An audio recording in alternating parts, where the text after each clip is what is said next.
Hey, how's it going, guys? My name is Jackie Fish and welcome back to some more Mountain Blade to Bannerlord. We are diving in and taking a look at the brand new update for the Eagle Rising mod. And again, if you don't know what that is the Roma mod. You've probably seen it all over my channel, the mod I use for Life of a Legionary. And in this update, Carthage is being added, and it is probably one of the best, most greatest looking factions I have seen in Bannerlord. They look absolutely impeccable. But before we take a look at them, let's hear a word from today's sponsor. I want to give a massive thank you to today's sponsor, Raid Shadow Legends.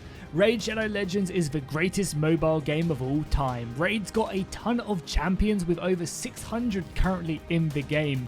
All of those champions come from unique factions, each with their own history in the world of Teleria. The newest baddest boss has just arrived in Raid, and it is the biggest and craziest yet.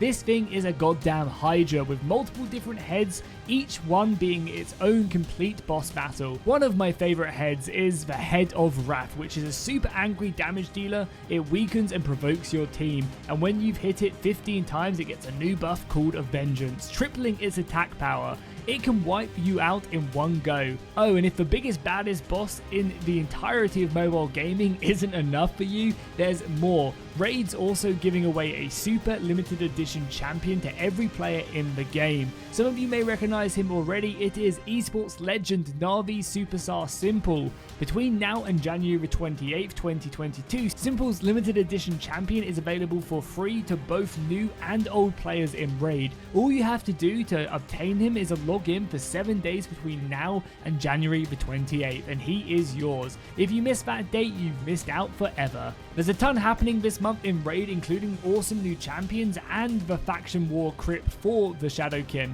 I can't wait for the crypt to open so I can see what it's all about.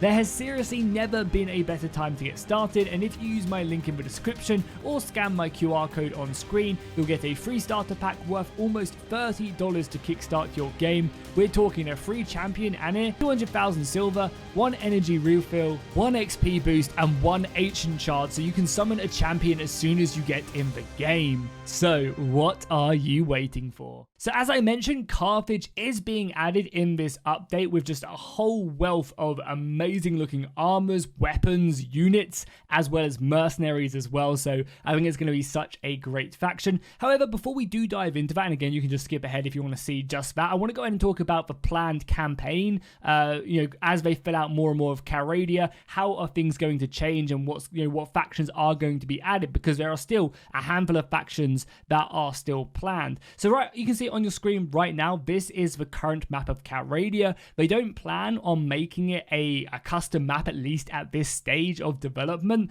They think that it's just going to take way too much time. The campaign map is going to constantly break as Tail Worlds keep on updating stuff, and it's just not worth their time. They're a small team and they just really want to get all these factions in Carthage, and they're going to kind of mess around with the placement of factions, but that's about it. So as you can see on your map, we have 2 Empire factions, the Western Empire and the Eastern Empire. These are obviously going to be the Romans, and I believe at the beginning of the campaign, the Empire is going to be one united faction. However, due to some story events that will be going on during your time playing the campaign, the Empire will actually split in 2 and have a civil war. So it's already dramatically different from the base game, where we have 3 Empire factions that are already in that midst of war. So it's going to be really cool to see an Empire faction that does get ripped in 2 and kind of see them fighting, because they are very much bordered, and realistically the Western Empire doesn't have anywhere else to go besides go through the Britannians or into the Eastern Empire. Then as we look north, we do have the Gauls. I imagine the Gauls will take over the rest of Britannia. This map is a little bit old, but still holds true for the most part of things. So yeah, the Gauls will probably take over most of Britannia, and we'll have kind of the Western Empire really facing off against them and fighting their civil war as best as they can. Then obviously next to the Eastern Empires, we have the Dacians north of them, and then north of them we have the Germanian tribes. So a real kind of mix of barbarians up there in the north who will be fighting amongst one another, as well as defeating the empires. To the right of them, we have the Greeks and the Spartans. I believe the Greeks and the Spartans will basically be the Athenians and obviously the Spartans. So these are going to be smaller city-states that won't have a ton of land, but will have a few, like a major city and a couple castles, and that's really going to be set up with them. And then we're going to have, actually, no, wait, I think the Laconians are going to be the Athenians, and then the Spartans are, again, they've kind of come up with some names for them to kind of make it feel more Calradian. But yeah, then we're going to have that, and then the Greeks are going to be based on the Macedonians, so that's going to kind of make up the more western part of the map, and then bordering them, we're going to have Scythian tribes as well. I'm actually not too sure who the Akazuzai are. I'm trying to think, maybe they're going to be like more like Norsemen as they're going further up there, but yeah, I'm not actually too sure. Then to the south of the map, we are going to have a interesting setup as well, because we are, of course, going to have the Carthaginian Empire. This is going to be the Quasar Republic, and they're going to be in a very difficult spot because, you know, they've got a huge empire. So the Dacia are going to be a Persian-based empire, and they've got them to the south of them, which is going to be super scary. You know, the Carthaginians are going to have a strong military, I'm sure, but they're going to have some big factions to contend with. And then also, they're going to have the Eastern Empire. So it's going to be such a fun campaign when we get to this stage, because I think the Carthaginians are going to have a good place to attack. I mean, obviously, as I said, we got the Persians to the south. So that's going to basically be the main campaign map and how everything is set up. Obviously, stuff's probably already changed, stuff is subject to change, but that's kind of the base layout. We're going to have Persians, Greeks, more Scythians, more barbarians, and that's going to be really good.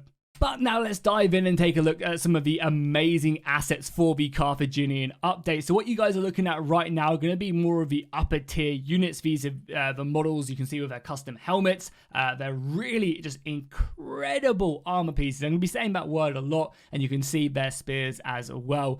These are going to be like the African veterans in formation. And I'm actually wondering if they've changed a lot of how the spears work in the game, because I know for a fact that the spears very much suck in Bannerlord. There are a few mods that make them way better, so we'll have to see if they're going to be more like the Pelum, because Eagle Rising have an incredible setup of weaponry in the game. You can actually switch the Gladius to a stab mode by pressing X, which is normally used to throw a javelin around and kind of stab that. So we'll have to see if that's how the approach they're going for, like hoplites and, you know, the Carthaginian spearmen and stuff like that. Are we going to have more of like a thrusting spear that doesn't get stuck on like a million soldiers? Hopefully that is the case, and they've kind of figured out a system, because yeah, the spear is the greatest weapon in military history, at least, you know, pre-weaponry, pre-gunpowder. So definitely we'll have to see if that's been changed at all.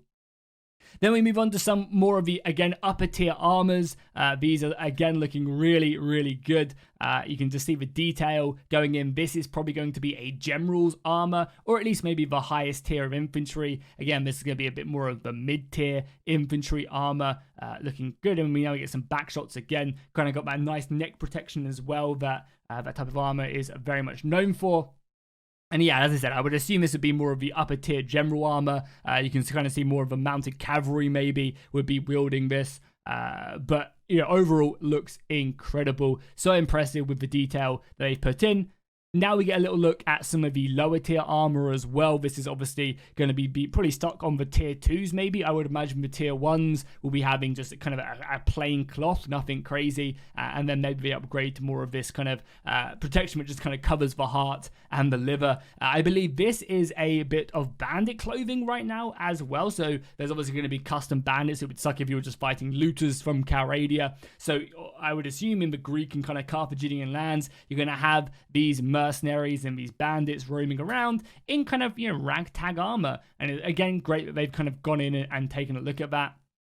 You can see it's not like the most highly kept armor, but still looking very good. Again, I believe this is some more of the armor as well. And there's several different variants of it right off the bat. And I'm sure the actual Greek factions will be getting more cleaner versions of these armors. There are actually a few of the Greek kind of first looks at over in their Discord as well. Then we go ahead and get a nice little look at some of the, I would assume these will be like mercenaries to Carthage, like Spanish soldiers. This does look very Spanish-esque kind of in the setup. It's just kind of a cheap chest defense. So I believe that's probably going to be some of the Spanish mercenaries. And we get a nice little zoom out as well. Hopefully they have really high melee attack. We then move on to taking a look at some of the Greek armors. So these are some of the planned Greek factions. I would assume this would be for Athens, and then we'll take a look at some of the Spartan ones as well. So you can see the armor is a little bit better, a little bit more elite compared to the actual kind of Greek set of the Greek bandits that we were seeing. Next, we move on to the helmets. Again, I mean, it's just incredible, the level of detail gone in. And I just can't wait to kind of command these guys in battle and really throw forward my Carthaginian horde. swords against the Romans. I will definitely be doing a Life of a Carthaginian, where I basically serve as a soldier and just join up with Hannibal and really be aggressive and try and, kind of hopefully fight in Hannibal's ranks and rise up through them, and then eventually take my post at destroying the Roman Empire. Hopefully every battle will be a Cannae battle. Then we move over and we take a look at some of the shields as well. We have some more circular ones, which are going to be used for the cavalry. On top of that, they're probably going to be used for a lot of the mercenary units as well. These shields, there's a whole different variation of them. I think there's about 10, 20 different patterns of shields as well. So again, really cool to see all these different kind of formations. It's going to be great to have just kind of a very nice mix of front line when we do form a shield wall. Seems as well like that shield does protect them very effectively. And again, a few more, Spanish looking shields. Then we move on to taking a look at some of the incredible detail to swords. I mean, just look at the huge work that's been put into this, and it just looks amazing. Can't say anything. Can't wait to be wielding this and cutting down some Romans. Then finally, we're going to move on to the actual kind of units themselves in kind of pretty much with the armor on and actually being rigged. So we'll start off with what I could only assume is one of the highest tier infantry. It looks very, very elite. Has that kind of very much kind of Greek-esque helmet on, protecting everything that they have. A sturdy shield, a very, very strong sword. It'd be interesting to see if the Carthaginians do get kind of a throwing weapon of any sort, if they're going to be really relying on their mercenaries for that missile support. Then as we move on, we get kind of more of what I would assume would be like a tier down right now. The armor is still very secure, but nowhere near as much as the one we just took a look at. That does seem like it has more kind of arm protection, more neck protection. I would assume that this could maybe be either a lighter infantry, maybe some javelins, or a cavalryman. Again, that shield really speaks to be more of a cavalry shield. But you can see the beautiful helmet. Then we have more of I would assume that this is going to be like more of your standard infantry, your tier 2s, your tier 3s, infantry looking very good. And then we move on to the tier 1s. I would assume this to be tier 1s, very basic, pretty much no armor, a little bit of leg protection, got to protect them nuts, and obviously a helmet as well, the most important piece of equipment, but nothing special whatsoever.